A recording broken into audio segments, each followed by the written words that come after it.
So my job today at an '01 Honda Accord had some severely rotted out fuel lines, front to back, return in, feed.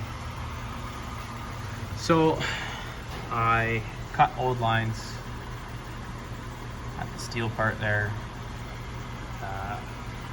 quick connected into the lines going to the fuel pump, ran nice 8mm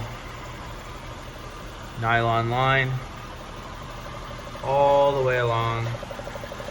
Disregard the previous brake lines, those are not me. And I ran the fuel lines right up to the rail where they met the engine. Very satisfied with the repair.